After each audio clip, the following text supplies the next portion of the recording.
Hi, I'm Micah Halpern. Thank you for joining me today as I do some thinking out loud. Welcome to our 400th show of Thinking Out Loud with Micah Halpern. Our first segment is called Background Briefing.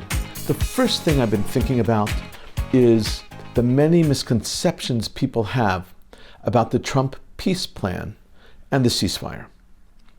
On October 13th, 2025, President Donald J. Trump addressed the Knesset, Israel's parliament, and then flew off to Sharm el-Sheikh, located in Egypt, for a Trump-sponsored summit. And ever since then, there have been a rash of exaggerations and total misunderstandings of the entire Mideast landscape and the deals that emanated out of it.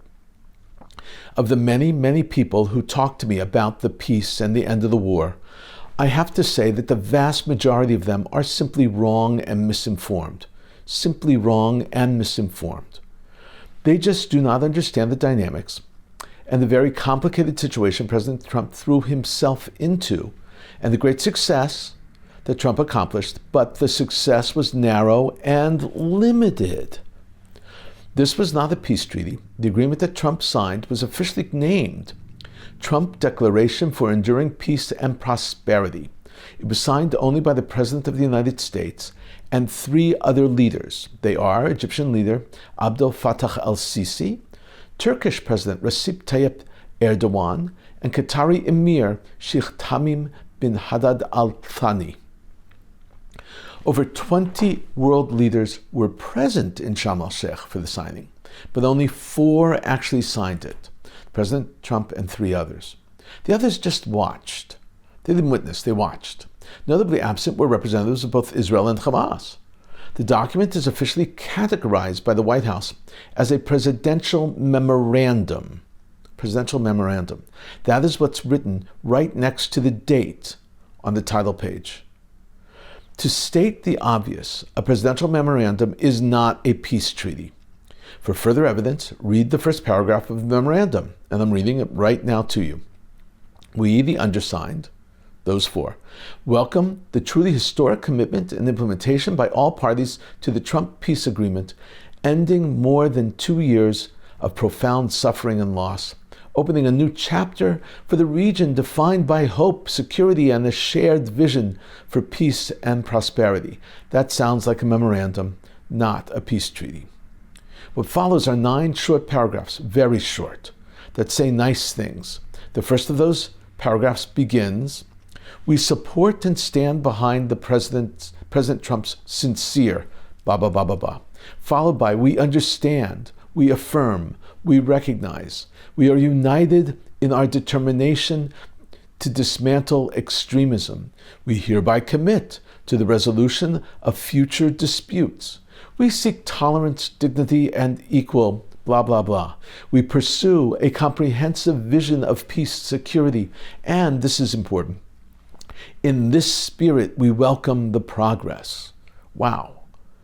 The conclusion of this memo or memorandum contains the words, "We commit ourselves to a future enduring peace."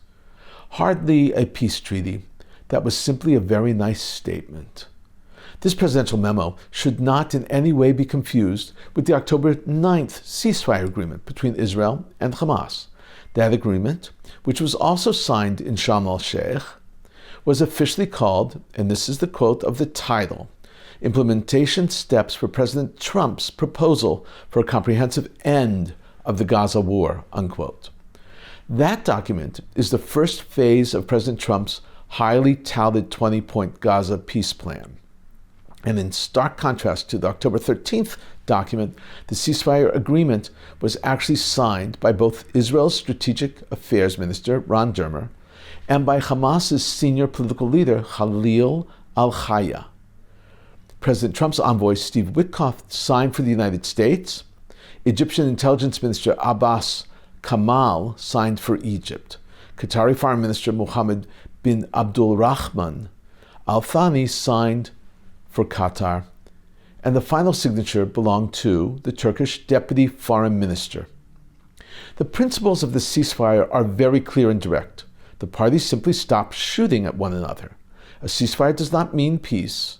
In the Muslim world, there are varying definitions of ceasefires. And because we always need to laugh, or we would, in times like this, cry, I'll share with you an old joke. The old joke asks, how do you say ceasefire in Arabic? Time to reload. That's funny. Unfortunately, in this case, that might be more than simply a joke. According to reliable reports, Hamas is reconstituting itself. They are wreaking havoc and taking revenge on Gazans and reasserting their control over daily activities in Gaza. That was the price that was paid to get back the hostages, to get them returned home.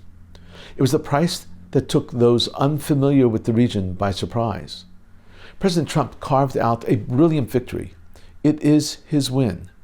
Israel's hostages were released and reunited with their families and with the country.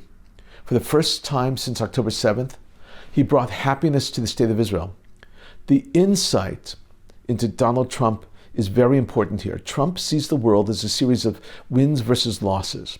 From the American president's point of view, the conflict between Israel and Hamas has ended. He ended the war, and by that logic, if in 2 weeks' time it starts up again, it would be a different conflict. That's why Trump reportedly shouted at Bibi, "Take the win." And he did. But know this, Israeli leadership will neither be deceived nor swayed. Israel is still inside Gaza and is adhering to the ceasefire. Israel withdrew to the yellow line that gives Israel control over about 50% of Gaza. Hamas, for their part, continued to launch attacks and has not returned all of Israel's hostage bodies. Hamas is in clear violation of the October 9th ceasefire. The war between Hamas and Israel is not yet over. Peace has yet to come to the region. Don't forget that. We'll keep watching. Coming up next, Points of View. First up is a column from Ynet, published on October 25th, 2025, and it's authored by Ron Ben-Ishai, one of our favorite columnists and analysts. It is long, and I recommend that all of you search and read this column in its entirety. The column is entitled, Trump's 20-point Gaza plan faces growing doubts and diplomatic tensions. Subtitled, and it's a very long subtitle, as is the case with Ynet. It reads, U.S. officials are in Israel to deter Netanyahu from restarting fighting in Gaza and derailing Phase 2, but Trump's plan is riddled with gaps. Hamas demands for disarmament, Israeli conditions on the PA, funding hurdles, and no clear multinational force. This is how Ron Ben-Ishai begins. The stream of senior U.S. officials landing in Israel does not signal the arrival of lasting peace promised by President Donald Trump, nor the positive change in the Middle East that Prime Minister Benjamin Netanyahu has already claimed credit for. Instead, it reflects growing panic in Washington, where the administration is struggling to conclude Phase 1 of Trump's 20-point Gaza plan. The U.S. lacks even the beginnings of a framework accepted by the parties, let alone a practical roadmap or funding for implementing Phase 2. The panic stems from concerns that Netanyahu, as he did after previous hostage deal this past winter, will seize on Hamas's stalling tactics and broader implementation hurdles as justification to resume the war.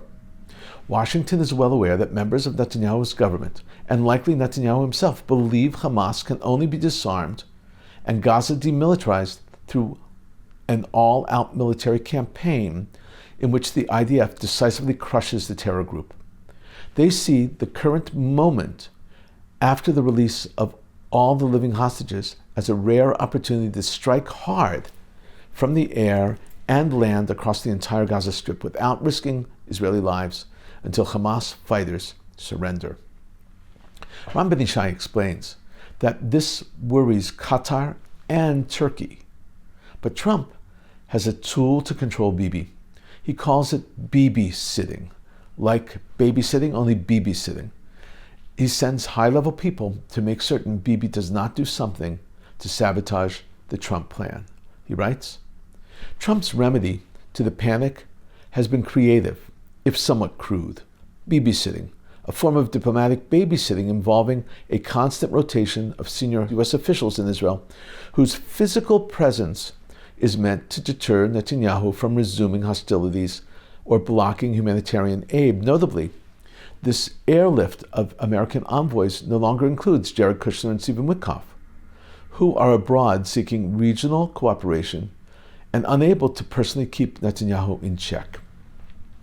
A U.S.-led international military monitoring mission, now based in the Israeli city of Kiryat Gat, is serving the same purpose. Its personnel are using surveillance to ensure that neither the IDF nor Hamas takes any action that could unravel the ceasefire. The Israeli government is begrudgingly accepting the situation in which its hands are tied by the U.S., effectively allowing Hamas to drag out phase one by releasing the bodies of hostages in small increments. Of course, Hamas is busy retaking Gaza, and Ben Ishai explains how and what they are doing there, what Hamas is actually doing in Gaza. He writes, meanwhile, Hamas has been rapidly reasserting its civilian control and military presence in Gaza, reportedly carrying out brutal acts aimed at reestablishing dominance over the Strip's 2 million residents by instilling fear. When the ceasefire began, the videos surfaced showing Hamas operatives rampaging through the streets. Trump told the reporters he didn't object to the groups maintaining order temporarily. But as Hamas itself released footage of mass executions, even the White House and apparently the Qataris realized that the group had gone too far. For now, the public displays of brutality have significantly decreased. Hamas now controls 43% of Gaza's territory and the majority of its population. The Americans have designated this area west of the Yellow Line, where the IDF has withdrawn, as the Red Zone. Under the rules set by the U.S. officials in coordination with Israel's top military brass, the IDF is prohibited from initiating high-intensity offensive operations in this zone. Soldiers are only permitted to open fire if in self-defense and if attacked. Any exceptional offensive action in this area must be reported, effectively approved, through the established U.S.-Israeli coordination and oversight mechanism. A major point of friction between the United States and Israel concerns Hamas's slow release of the remains of deceased hostages. Ram Ben Ishai explains that the Arab countries who pledged support are now backing out because they fear that they will have to fight Hamas. That places a serious risk as to the implementing of phase two, and he writes it. Ram Ben Ishai writes, this is why many Muslim countries that once pledged to contribute troops to a planned multinational stabilization force in Gaza are now backtracking or stalling when approached by the U.S. They fear their soldiers will end up fighting Hamas or getting caught in Israeli airstrikes targeting the group's resurgence. At present, no one has concrete answers to these pressing questions. For now, the White House is expected to continue pressuring Netanyahu not to resume fighting while pursuing negotiations directly or through mediators with Hamas on demilitarization and other key components of phase two. Ram Ben Ishai now concludes, writing that there is still a strong chance that the ceasefire will hold. He writes, still, Israel has leverage. The U.S. recognizes that. Jerusalem is conditioning Gaza reconstruction on a framework that addresses its security and diplomatic needs. All is not lost, but to change the current bleak outlook, bold action is needed. Netanyahu, even in an election year, could agree to openly involve the Palestinian Authority in Gaza's civilian and security administration in exchange for maintaining Israel's operational freedom, similar to its current latitude in southern Lebanon.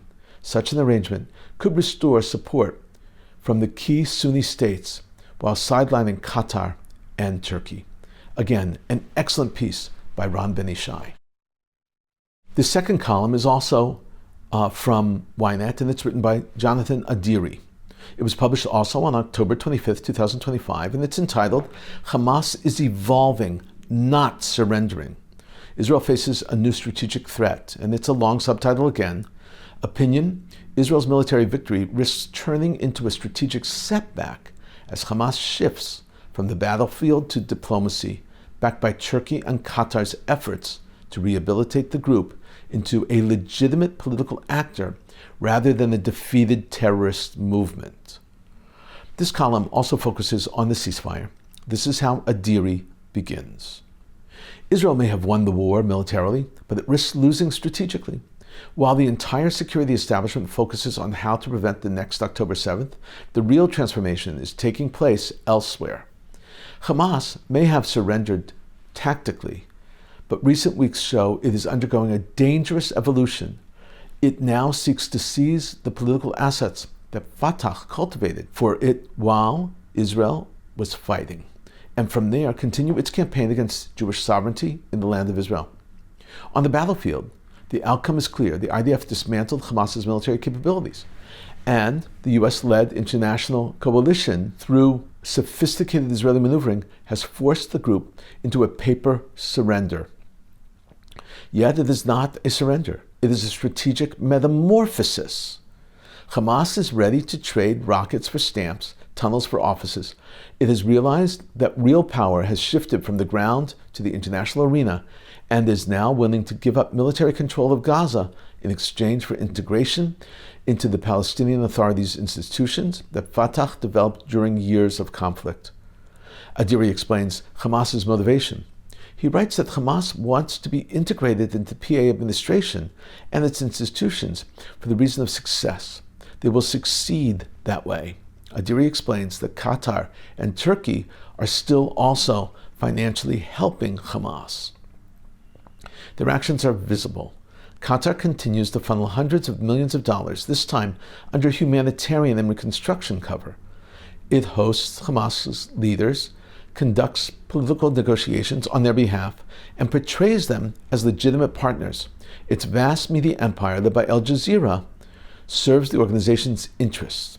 Turkey, under President Recep Tayyip Erdogan, who called Netanyahu the Hitler of our time, provides Hamas with political ideological cover, promoting it in international forums as a legitimate liberation movement.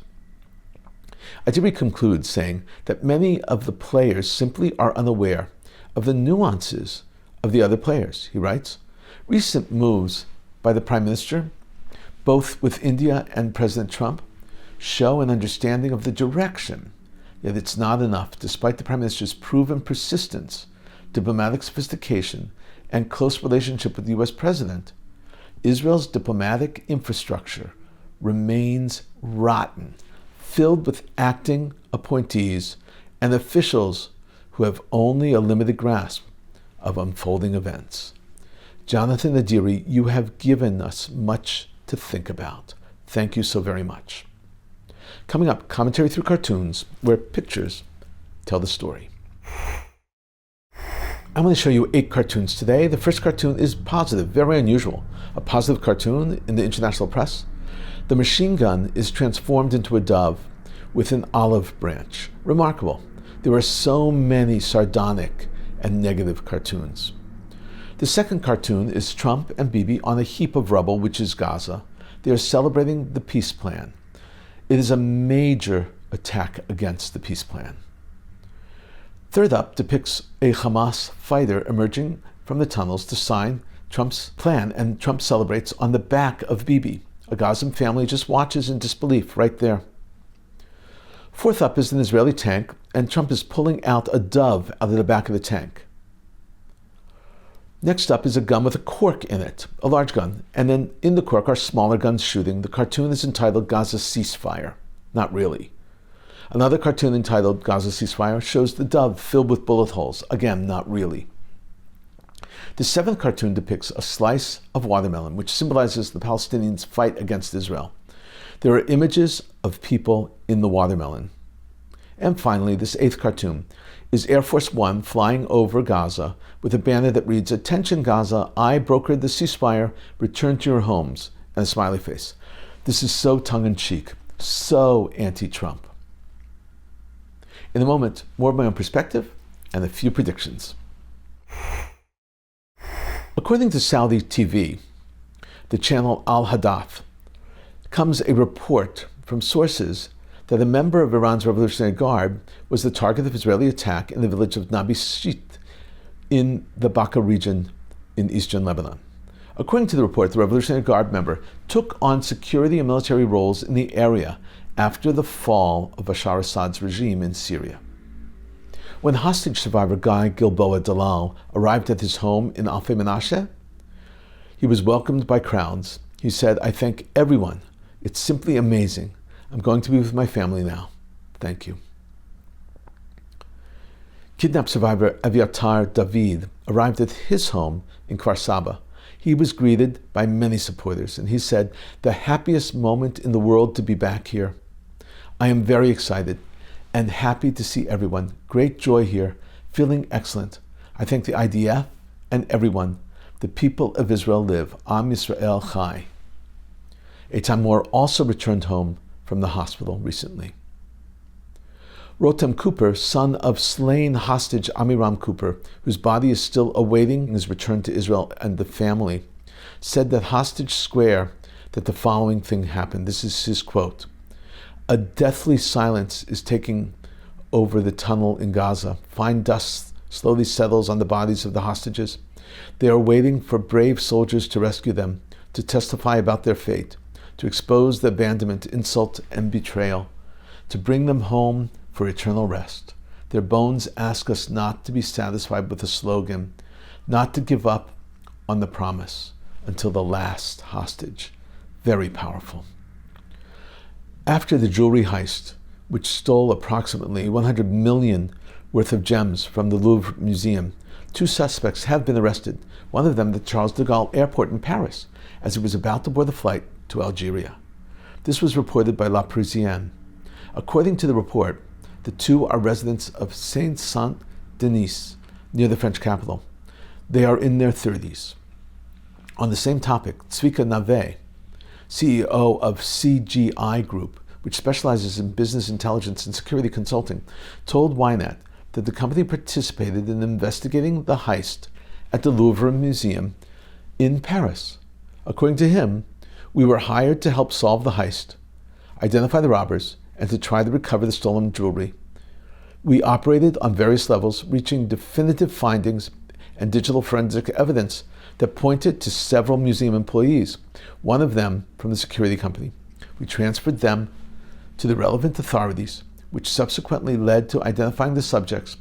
We were a dominant factor that pointed to those suspects who were later arrested." We've been thinking out loud about a lot today on this 400th anniversary of our show, Thinking Out Loud with Micah Halpern. Now that you know what I've been thinking, let me know what you're thinking. Email me at micah@jbstv.org. Tweet me at Micah Halpern. Tell me what you think. Before we end, let me leave you with some picante information. These clips are of the famous Israeli singer Eyal Golan in a public concert in Tel Aviv. He welcomes freed kidnapped soldier Elkanah Bobot. He welcomes him home, along with tens of thousands of others in Tel Aviv. The lyrics of one of the songs reads, "For those who believe, there is nothing to fear." This is very, very moving.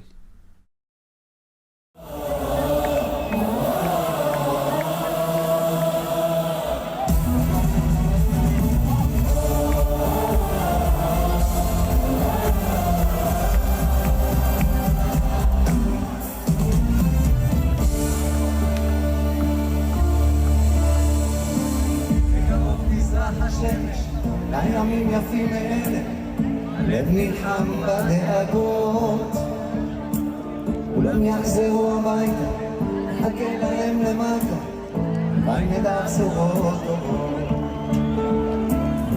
גם הנצח לעולם לא מפחד, אפילו כשקשה ללמוד.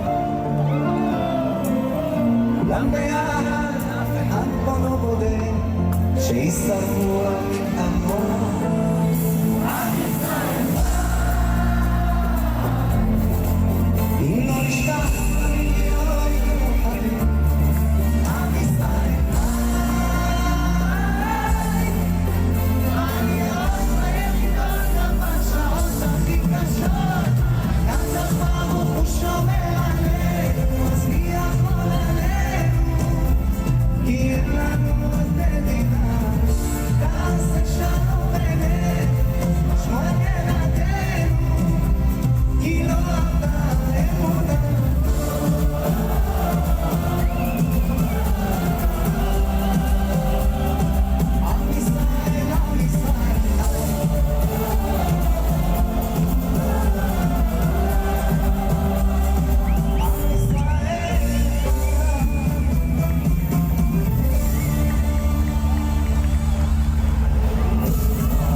צפוי והשוק נתונה.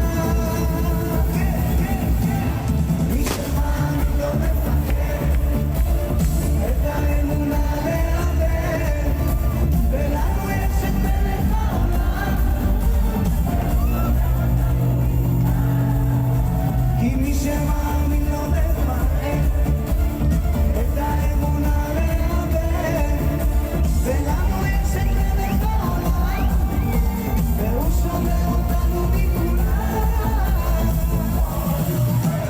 נשמח גדולה להיות בשמחה, להיות בשמחת העמים. נשמח גדולה להיות בשמחה, להיות בשמחת העמים. אני אוהב אתכם מכל הלב, אתם הקהל הכי טוב בארץ, אני אוהב אתכם, תודה לכם! אלקנה, ברוך הבא.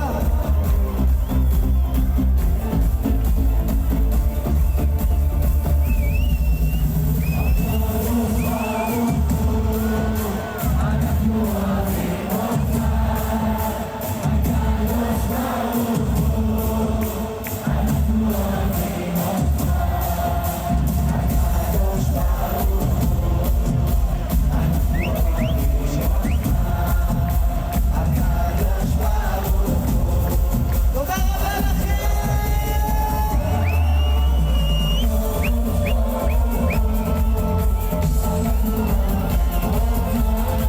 היידה.